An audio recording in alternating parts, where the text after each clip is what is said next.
Okay, so I'm going to naively try to describe the central thesis of what I consider to be um, the pillars of three-dimensional design, but once again, like I said, it is actually fundamental to just about everything. But when we're creating three-dimensional form in general, this came up specifically with the human figure. And generally speaking, when you sculpt from life, when you do a life sculpture, um, you look at the model, right? You see this, beautiful figure standing there, and you're trying to create a model of what you see.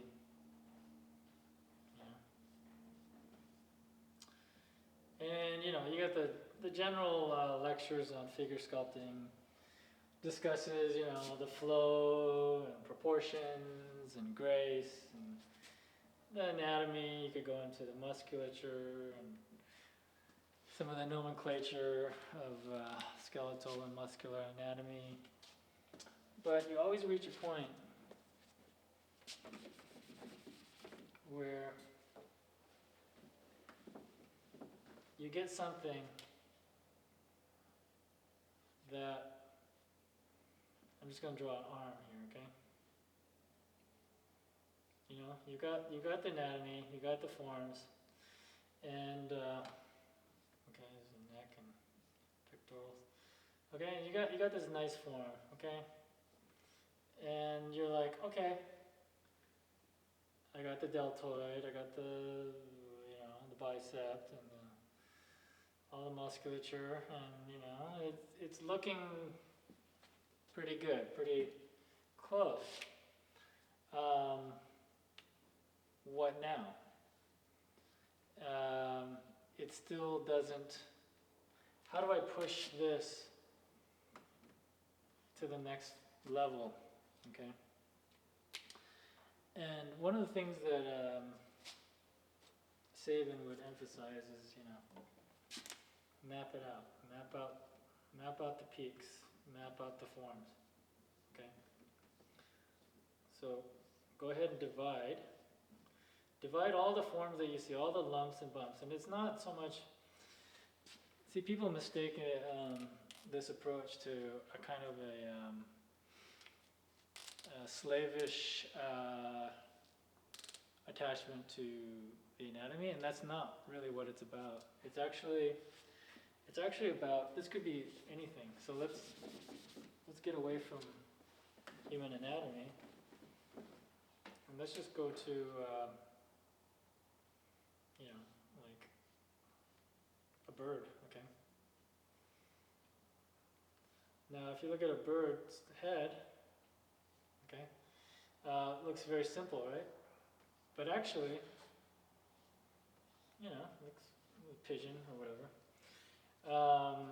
Within this fairly simplistic form are actually an infinite number of forms that, if you try to just take a ball of clay and start modeling it and just trying to, observe the bird and try to,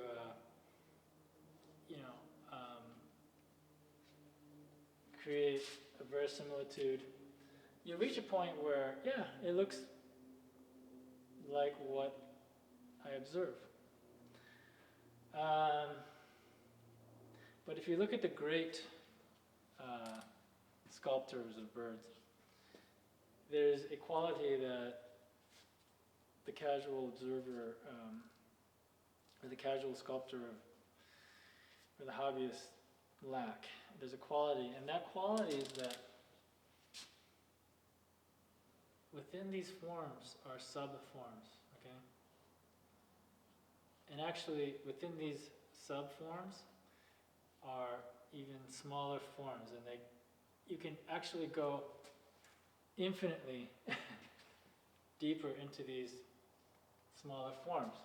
Now, what's important isn't so much that you capture every single form. That's not the point at all.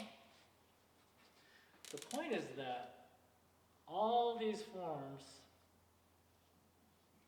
have a very specific relationship to the internal anatomy of the bird. Okay? And so that understanding of the anatomy of the bird, the more you understand these, once again, necessary relationships,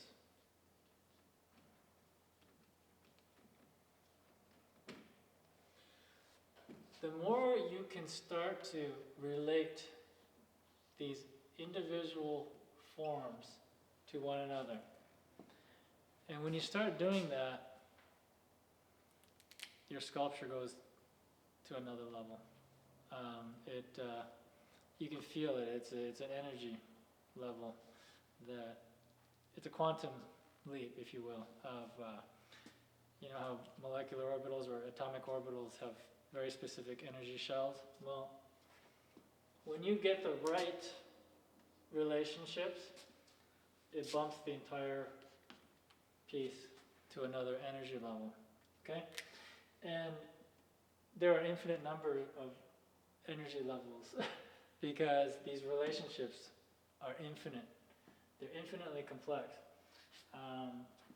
And complexity, not for its own sake, is what we should pursue, or for that matter, simplicity for its own sake. These are both dead ends. What is of interest is the relationships between these forms. So you can think of a painter, okay, deals with relationships between two-dimensional form, or shapes, which we call composition, and color. And sculptors actually deal with color as well, some do. When you start getting into patination, when you start getting into working with natural materials, actually color has a great deal of influence on the final piece. One of the interesting things about Michelangelo's work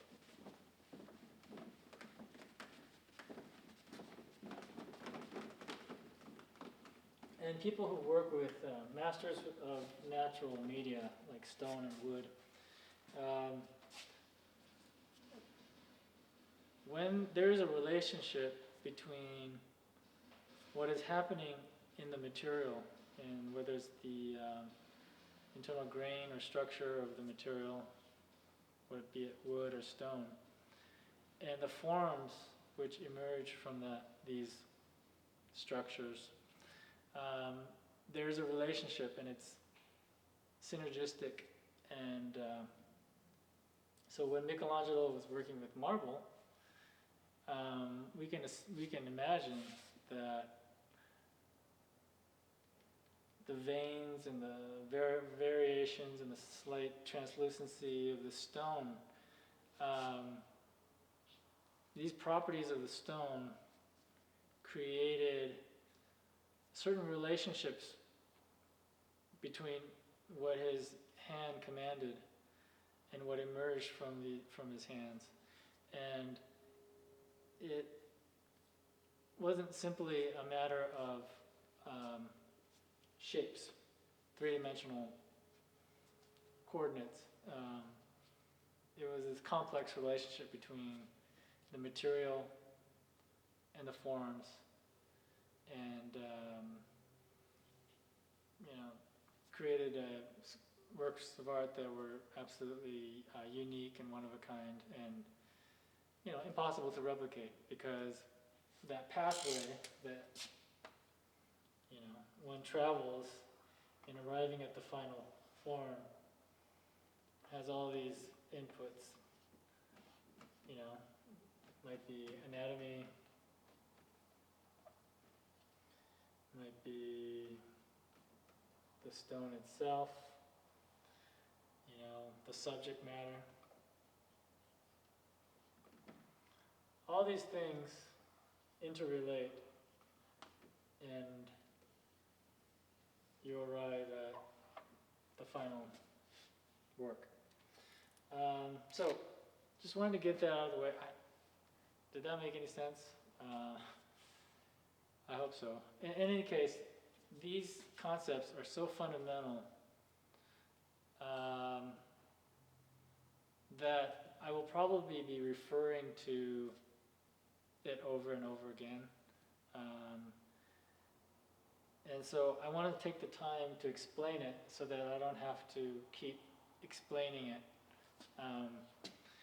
And also, as we get buried in all the different tools and processes and materials and, you know, computer software, and we don't lose really the fundamental goal of what we're trying to achieve.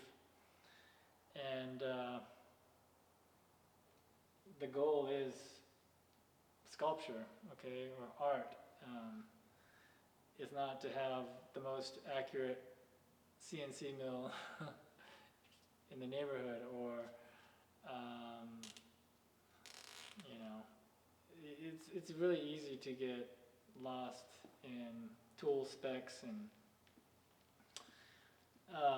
it's, you know, you just get buried in the minutia of these beautiful, seductive tools that you work with it day in, day out in the shop. The tools themselves become almost, they lure you into, you know, becoming the end goal. So anyway, I'm going to stop it there. And this conversation was about the necessary relationships in forms.